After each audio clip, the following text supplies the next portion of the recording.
elsker dig. Jeg elsker også dig. Min kærlighed til dig strømmer igennem blodet min og skubber alt underartet væk. Jeg ved, at intet kan røre mig, min skat, fordi du er hos mig.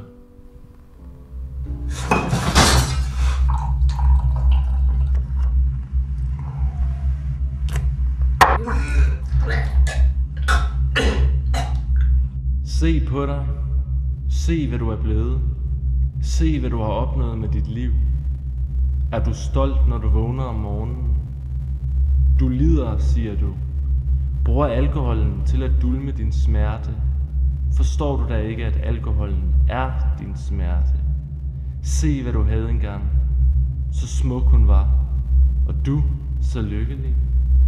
Men som man siger, lykken er lunefuld. Har jeg ikke ret?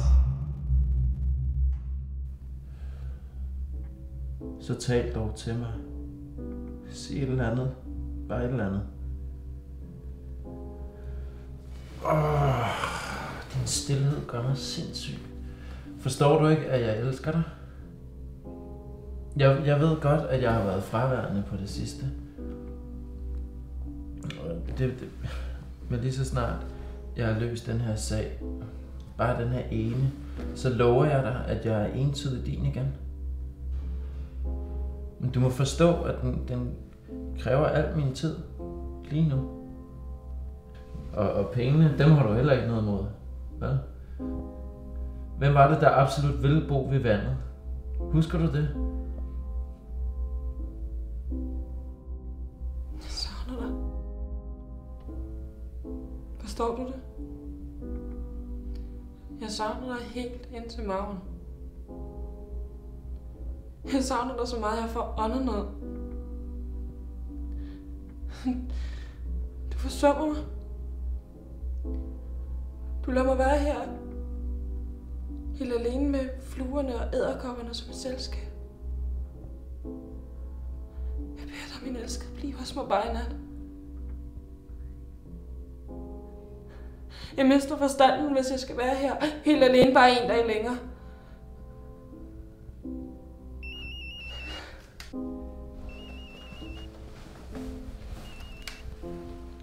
Hallo? Ja. Kan vi gøre det på et andet tidspunkt?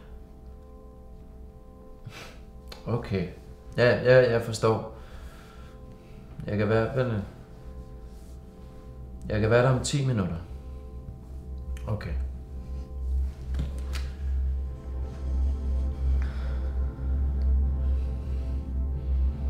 Og jeg lover dig, at det bliver godt igen, ikke? Forstår du ikke, at jeg har forpligtelser i forhold til min klient? Det må du da kunne forstå, ikke?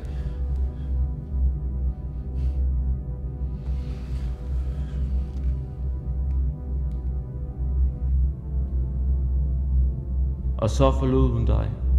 En rose kræver lys. Den næres gennem kærlighed. Du havde alt, men du lod det gå tabt. Og på grund af hvad? Trængen til berømmelse eller velstand? Eller var det simpelthen blot fordi, du ikke var i stand til at bære det ansvar, der nu engang følger med, når en kvinde ubetinget og hengiven giver sin kærlighed bort? Hun elskede dig. Alt hun ønskede var dit nærvær. Den dag hun forsvandt, var starten på dit forfald. Men du kæmpede ikke. I stedet handlede du som nu. Lod dig trænge længere og længere ned mod afgrunden.